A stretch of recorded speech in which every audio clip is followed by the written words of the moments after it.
देखो तो पतीले में कच्ची बासमती कितनी बढ़िया और खिले खिले बने हैं। बस दाल में तड़का लगाना है। गोपी जैसे तड़का लगाती है, सुमित्रा छींक मारते हुए आती है। अच्छी, हाय हाय हाय, कितनी बार बोला है कि मिर्ची का तड़का मत मारा कर दाल में। रसोई से जुड़ा हुआ कमरा है, घमस मचती है, मगर तेरी मोटी बुद्धि में घुसता ही नहीं है। हद है कसम से, मेरी तो हालत घर की मुर्गी दाल बराबर जैसी है। एक कमरा और माचिस के डिब्बे जितना किचन है। हमारे पास भी 10-12 कमरे तो होने चाहिए थे, कम से कम 5-6 bedroom, living room, guest room, एक बढ़िया सा हॉल भी होता तो कितना अच्छा होता। हाँ हाँ हाँ, हम तो जैसे रजवाड़े खानदान से लग रहे हैं। 10-12 कमरा चाहिए। ज्यादा ख्वाहिश मत किया कर, इंसान की जितनी चादर हो उतने में पैर पसारते हैं। नमस्कार जी सुमित्रा बहन। नमस्कार पंडित जी। हाँ हाँ, ये मेरी गोपी के लिए कोई ढंग का परिवार जचा क्या? जी जी सुमित्रा बहन जी, इस बार बड़ा ही ऊंचा खानदान देखा है। लड़के वालों ने राजा महाराजाओं की तरह 50-50 कमरों का घर बना रखा है। इस परिवार में रिश्ता जोड़कर आपकी बेटी की 5 उंगली घी में पड़ जाएंगी, दहेज भी नहीं लगेगा। बिना दहेज के 50 कमरे वाले ससुराल का रिश्ता सुनकर गोपी के मन में लड्डू फूटने लगते हैं। पंडित जी, मुझे ये रिश्ता स्वीकार है। मेरा होने वाला ससुराल 50 कमरों का है, और क्या चाहिए? चलो फेंकालोची करके सही बात पक्की तो हो गई। बस कहीं भेद ना खुल जाए कि दाल में कुछ काला है। अच्छा जी, मैं शादी की तारीख पक्की करवाता हूँ। हाँ, आखिरकार पंडित जी ने किस सच को पर्दे में छुपाया था, ये तो बाद में पता चलेगा। शादी होकर गोपी ससुराल में आती है। अरे वाह, मेरा 50 कमरे वाला ससुराल तो कितना हाई फाई लग रहा है। इसे साफ सुथरा करने में दर्जनों नौकर लगते होंगे। पार्वती जी, जल्दी से बहू का स्वागत करवाइए। पूरा शरीर पसीने से चिपचिप कर रहा है। हाँ जी, बस करवाती हूँ। आओ बहू, भारद्वाज खानदान में तुम्हारा खूब स्वागत है। ये तुम्हारी ताई सास, बुआ, मौसी, दादी और उनकी बहू है, और ये नंदे हैं। चलो बड़ों के पैर छू लो। दर्जनों औरतों के पैर छूने में गोपी के पसीने छूट जाते हैं। हे भगवान जी, इतनी औरतों के पैर छूकर मेरी तो कमर का कचूमर निकल गया। प्रणाम दादी जी। ये क्या खजूर के पेड़ की तरह तनी खड़ी? अरे जरा झुककर अच्छे से पैर छू। जी दादी जी। बेचारी गोपी जैसे ही पूरी तरह झुकती है तो कमर अकड़ जाती है। आउच, लगता है मेरी कमर का कल्याण हो गया। माँ, मैं और गोपी के सफर से काफी ज्यादा थक गए, कमरे में जाएं? देवर जी को देवरानी जी को कमरे में ले जाने की ज्यादा ही जल्दी पड़ी है। अरे अब क्या देख रहा है, ले जा अपनी लुगाई को। कार्तिक गोपी को कमरे में लाता है, जो कि काफी बड़ा था, लेकिन पूरा का पूरा कबाड़ा मचा देखकर गोपी का मुंह सड़ जाता है। कार्तिक जी, ये कमरा है कि कूड़ादान? कितनी गंदगी मची है। वो दरअसल सब लोग बारात में जाने के लिए जल्दी तैयार हुए होंगे, तो गंदगी फैल गई। मैं फ्रेश होकर आता हूँ, तुम बिस्तर साफ कर दोगी? ठीक है। बेवजह में ख्याली पुलाव पकाकर खुश हो रही थी कि मेरा कमरा फूलों सा सजा होगा, कैंडल लाइट होंगी। सारे ख्वाब चकनाचूर हो गए। बहू कमरे की सफाई करके थक कर सो जाती है। सुबह के 3-4 बजते हैं। सास दरवाजा खटखटाना चालू कर देती है। बहू, ओ बहू उठ जा। इतनी तड़के सुबह कौन कबाब में हड्डी बनने आ गया? झपकी लेते हुए बहू दरवाजा खोलती है। बहू जल्दी से नहा धो ले। ये मम्मी जी इतनी सुबह उठकर क्या मक्खियां मरवाएंगी मुझसे? शायद आज बहुत सारा खाना पीना बनाना होगा, इसीलिए जगा दिया। बहू चल जल्दी से झाड़ू पकड़ ले और कमरों की सफाई करने में भिड़ जा। गर्मी में 50 कमरे की सफाई करने के बाद से बेचारी बहू हक्की बक्की हो जाती है। 50 कमरों की सफाई मुझे करनी है मम्मी जी? हाँ, तो तू नहीं तो क्या तेरे पापा आकर करेंगे? इस घर की अकेली बहू तू है। क्यों सासू माँ, सफाई करने वाले नौकर जाकर छुट्टी पर गए हैं क्या? अरे बहू, झाड़ू पोछा ही तो करना है, पहाड़ थोड़ी तोड़ना है जो नौकर की जरूरत है। हमारे घर में 7 पुश्तों से लुगाइयाँ खुद सफाई करती हैं, तुझे 20 रिवाज को निभाना है। जी मम्मी जी। सास की डांट खाकर गोपी झाड़ू लेकर पहले कमरे में जाती है जहां दादी सोई थी। ये मेहमानों की टोली मेरी नींद खराब करके खुद कराटे मार कर सो रहे हैं। पंखा बंद करके जैसे झाड़ू मारना चालू करती है, दादी चिक चिक करती हुई। तौबा तौबा तौबा, इतनी गर्मी क्यों लग रही है? अरे पोता बहू, पंखा चालू कर, पसीने में नहला दिया। जी दादी जी, बस झाड़ू लग गया। कुछ देर बाद, हे भगवान, एक कमरे की सफाई करते मैं तो कबाब की तरह सीख गई। 50 कमरों की सफाई में कहीं मैं ही ना निपट जाऊं। इसी तरह 20-25 कमरों की सफाई करके गोपी 26 कमरे में आती है जहां मुंह बोली कुंवारी नंद एसी में पैर पसारे पड़ी थी। अब जाकर थोड़ी चिल्ड हवा खाकर जान में जान आई है। तभी कोमल प्रीति उठकर चाय की फरमाइश करती हैं। नहीं भाभी, हमारी बेड टी ले आइए जल्दी से। इस पर प्रीति घमंड खाते हुए कहती है, भाभी हम यहाँ मेहमान नवाजी करवाने आए हैं, झाड़ू पोछा लगाने नहीं। दोनों की दोनों टेढ़ी खीर है, बिस्तर पर चाय पानी भी चाहिए और एक काम में हाथ भी नहीं बटाना। बेचारी अकेली बहू 50 कमरों की सफाई पूरी करके नहाकर नाश्ता करती है। उफ, 50 कमरों की सफाई करके मेरी तो हालत पंचर हो गई। नहीं देवरानी जी, नाश्ता बन गया, सब लोग मांग रहे हैं। हाँ पिंकी भाभी, मैंने बना दिया है, आप सबको परोस कर खिला दो। मैं तो खाली अपना नाश्ता लेने आई हूँ, मेरे पेट में भूख के मारे चूहे दौड़ रहे हैं। ताई की बहू प्लेट में पराठे सब्जी भरकर कमरे में ले जाती है, जिसे गोपी को और गुस्सा चढ़ जाता है। वैसे तो इस 50 कमरे वाले ससुराल में इतने रिश्तेदार भरे हैं, मगर सारे के सारे काम के न काज के दुश्मन अनाज के हैं।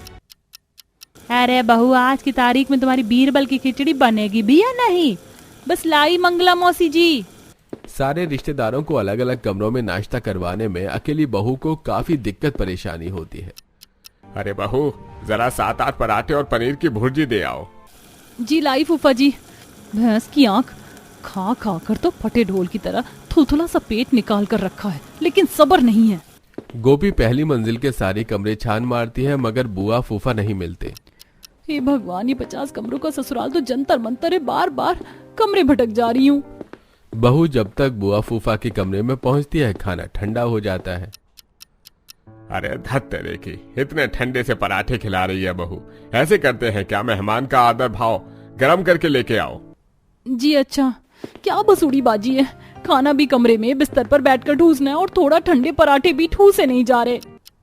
पूरा दिन 50 कमरों के ससुराल में रिश्तेदारों की सेवा पानी साफ सफाई में लगे रहने के चलते रात में गोपी को तेज बुखार चढ़ जाता है। गोपी, तुमको तो बहुत तेज का बुखार है, ये लो दवाई खा लो। दवाई खाकर गोपी सो जाती है, लेकिन 4 बजते सास सफाई के लिए जगा देती है। बहू चल जल्दी से कमरों की सफाई करके नाश्ता पानी बना ले। जी माँ जी। ये भगवान क्या जुल्म है, सोचा था 50 कमरे वाले ससुराल की अकेली बहू बन रही हूँ तो नौकर चाकर होंगे, क्या पता था ससुराल में धोबी का कुत्ता, न घर का न घाट का जैसी हालत हो जाएगी। तबीयत खराब होने के चलते गोपी को सफाई में देर लग जाती है, जिससे सूरज उगने के चलते मंगला चिक चिक करती है। दैया रे दैया, सूरज सर पर चढ़ गया, इससे 50 कमरों की सफाई नहीं हुई है। मौसी जी, एक अकेली बहू के लिए 50 कमरों में झाड़ू लगाना कोई खिलवाड़ थोड़ी है, कोई एक तिनका भी टस से मस नहीं करता है। क्यों तू क्या छुई मुई है जो 50 कमरे साफ नहीं कर सकती? अरे हमारे टाइम की लुगाइयां घर की लिपाई पुताई रोटी पानी बनाकर खेतों में भी काम करने जाती थी, समझी? ओ भाई मारो, मुझे मारो, क्या लफड़ेबाज फैमिली है। ऐसे ही 50 कमरे वाले ससुराल में सफाई का सिलसिला जारी था। कई बार गंदगी मचने के चलते गोपी को एक कमरे में 2 बार झाड़ू लगाना पड़ता। सबको बनाकर परोस कर खिलाना, उनके कपड़े धोना, सूखना, 2-3 सप्ताह ऐसे ही निकल जाते हैं। और एक दिन, आज ही शादी हुए 3 हफ्ते हो गए, ये मेहमान तो जैसे हमारे घर में दही की तरह जम गए, जाने का नाम ही नहीं ले रहे। बहू, तुझको क्या दिक्कत परेशानी हो रही है? तुझे क्या रिश्तेदारों को राशन पानी खिलाना पड़ रहा है? दोबारा से डांट खाकर गोपी तपतपाती गर्मी में रसोई में बहुत सारा खाना बनाती है, जिसके चलते उसे चक्कर आ जाता है। गोपी, तुम ठीक तो हो? अरे अभी गिर जाती तो। कार्तिक जी, आप मुझे मेरे मायके छोड़ दीजिए, मुझे और इस 50 कमरों के ससुराल की अकेले साफ सफाई नहीं होगी, ना मेहमानों की सेवा पानी होगी। गोपी की हालत खराब देखकर कार्तिक डॉक्टर को बुलाता है, जो कि आराम करने की सलाह देते हैं।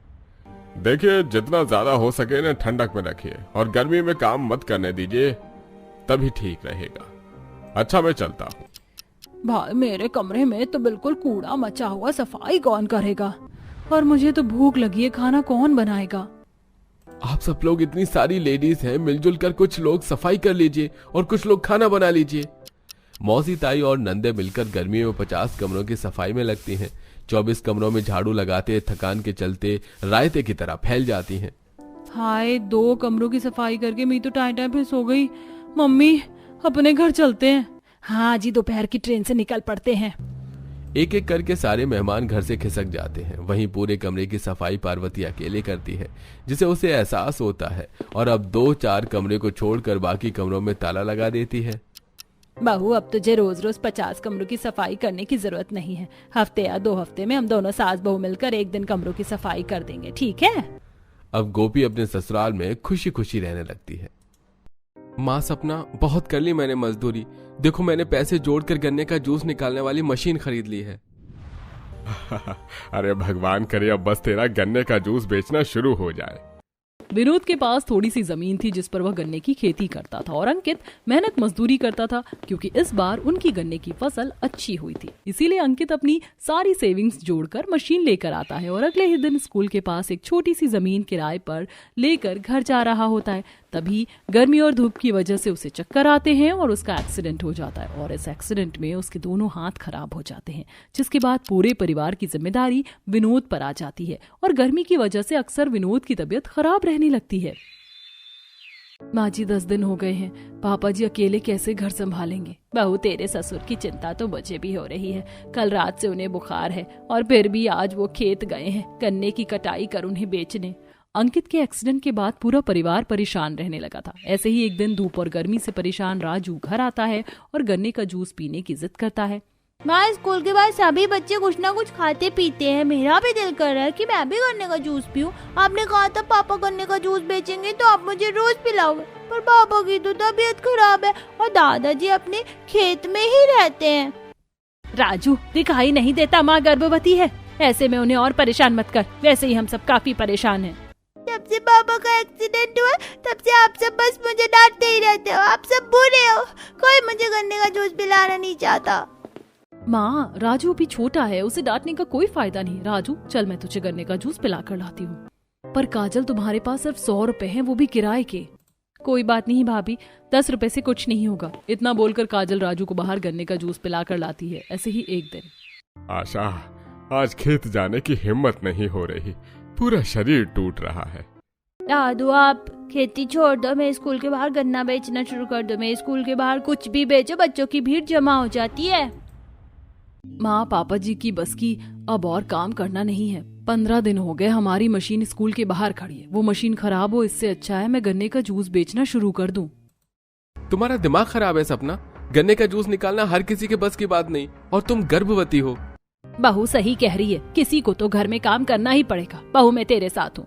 इस तरह दोनों सास बहू अगले ही दिन स्कूल के बाहर जाती हैं, जहाँ गन्ने का जूस निकाल कर बेचने लगती। कुछ देर में स्कूल के बच्चों की छुट्टी होती है और उनके पास भीड़ जमा हो जाती है। आंटी, मुझे 10 रुपए वाला ग्लास दे दो। हाँ बच्चों, बस अभी दे रही हूँ। इस तरह दोनों सास बहू मिलकर जल्दी जल्दी गन्ने का रस निकालती है और बच्चों को 10 रुपए ग्लास जूस बेचती हैं। कुछ ही देर बाद जब बच्चों की भीड़ कम होती तो उनके पास कुछ औरतें आती हैं। बहन, तुम्हारी बहू गर्भवती और तुम इतनी गर्मी में धूप में टेंट लगाकर गन्ने का जूस बेच रही। मेरी बहू भी गर्भवती। अगर कम समय में ज्यादा पैसे कमाने तो हमारे मोहल्ले आ जाओ। ठीक 2 बजे मेरी बहू को गन्ने का जूस पीना होता है, वो यहाँ तक नहीं आ सकती है। हाँ हाँ बहन, क्यों नहीं, हम कल ठीक 2 बजे आप दोनों के घर आपकी बहू को गन्ने का जूस देने के लिए आ जाएंगे। पहले ही दिन दोनों सास बहू को मोहल्ले से 2 ग्राहक मिल जाते हैं, और जब इस बारे में घर वालों को पता चलता है तो उन्हें भी काफी अच्छा लगता है। और अगले ही दिन दोनों सास बहू ठीक 2 बजे उन दोनों औरतों के घर पहुंचती हैं।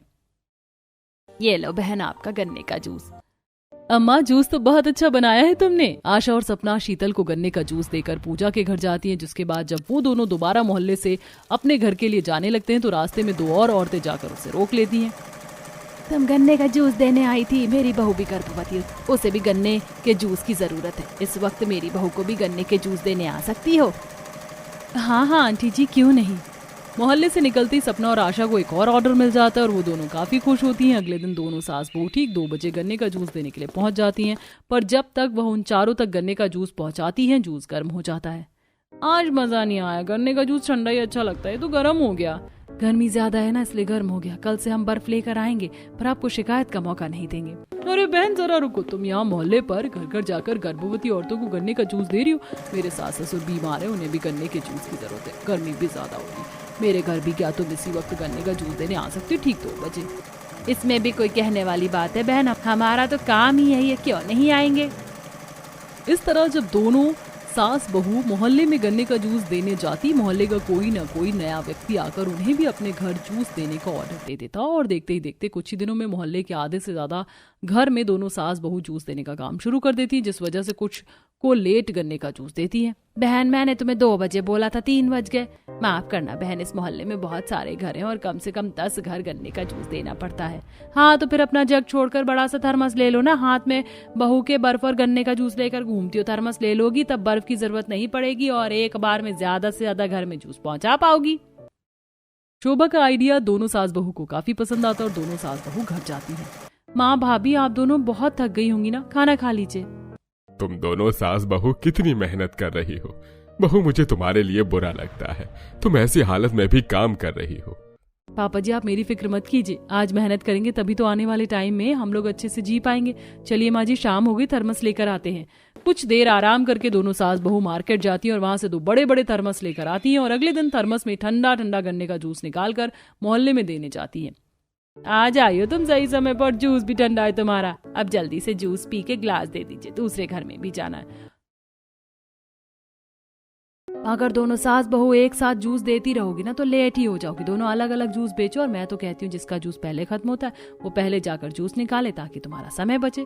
एक बार फिर शोभा अच्छा आइडिया देती है। दोनों सास बहू अब सभी को जूस देकर जब वहां से जाने लगती हैं तभी स्कूल की बस रुकती है और बस से उतरते ही सभी बच्चे अपने घर वालों से गन्ने के जूस पीने की जिद करते हैं। माँ, मुझे भी गन्ने का जूस पीना है। आपको पता है दोपहर में 2 बजे तक कितनी गर्मी हो जाती है। हम इतनी धूप में, बस में, गर्मी में स्कूल से घर आते हैं और मोहल्ले की सारी औरतें ना आंटी से गन्ने का जूस ले रही, हमारे लिए भी लगवाते हो ना गन्ने का जूस। बहन, कल से हमारे घर भी आ जाना, हमारे बच्चों को गन्ने का जूस देने 2 बजे। देखते ही देखते कुछ दिनों में पूरा मोहल्ला दोनों सास बहू से उनके गन्ने का जूस लेने लगता है। इस तरह दोनों सास बहू की कमाई अच्छी होती है और वो उस जमीन को परमानेंट खरीद लेते हैं और अपनी दुकान खोलते हैं। माँ जी, आप बहुत जल्दी थक जाती हैं और धूप भी आपसे बर्दाश्त नहीं हो पाती, इसलिए आप पापा के साथ यहीं पर बैठकर गन्ने का जूस निकालना। मैं दोनों हाथों में थर्मस ले जाकर डिस्पोजल में लोगों को गन्ने का जूस दूंगी ताकि समय पर उन्हें उनके गन्ने का जूस मिल सके। बहू, गन्ने का रस मैं निकाल दूंगा, तुम अपनी सास के साथ जाना। तुम गर्भवती हो, ऐसे समय में मैं तुम्हें अकेले नहीं जाने दूंगा। क्योंकि उन्होंने अब उस जगह अपने गन्ने के जूस की दुकान खोल ली थी, इसलिए ग्राहक दुकान पर भी आना शुरू हो जाते हैं और इसी तरह दोनों सास बहू मोहल्ले में जाकर जूस बेचती हैं। समय गुजरता है और बहुत जल्द सपना उस मोहल्ले के बाहर अपनी एक और गन्ने की जूस की छोटी सी दुकान खोल लेती है। अरे वाह बेटा, ये तुमने सही किया। कई बार हम लोगों को भी शाम को गन्ने का जूस पीने का दिल कर जाता है और जब तुम 2 बजे हमें जूस देने आती हो उस वक्त भी मन करता है, पर क्योंकि हमने तुम्हें पहले नहीं बोला होता इसलिए लेते भी नहीं है। अब तुमने मोहल्ले में ही खोल लिया है तो जब दिल करेगा तब आया करेंगे पीने। पर मेरे सास ससुर बूढ़े हैं, तुम्हें तो मेरे घर ही आना पड़ेगा इस गर्मी में। और मेरी बहू का तो 9वां महीना चल रहा है, मैं कोई रिस्क नहीं लेना चाहती। फिक्र मत कीजिए आंटी जी, मोहल्ले के बाहर दुकान खोली है तो क्या घर घर गन्ने का जूस देना थोड़ी ना छोड़ा है। आप सबके घर आपका जूस देने आऊंगी मैं। 2 जगह दुकान करने के बाद भी सपना मोहल्ले के घर घर जाकर जूस देना बंद नहीं करती। इस तरह अब आशा अपने पति के साथ जूस बेचने का काम करती तो वहीं मोहल्ले के बाहर सपना अपने पति के साथ जूस बेचने का काम करती है और कॉलेज खत्म होने के बाद अपनी भाभी की मदद करवाने के लिए काजल भी उनकी दुकान पर आती है और इस तरह एक गरीब परिवार गन्ने का जूस बेचकर अपनी अच्छी खासी आमदनी कमाते हैं और 2 जगह अपने गन्ने के जूस की दुकान खोल लेते हैं।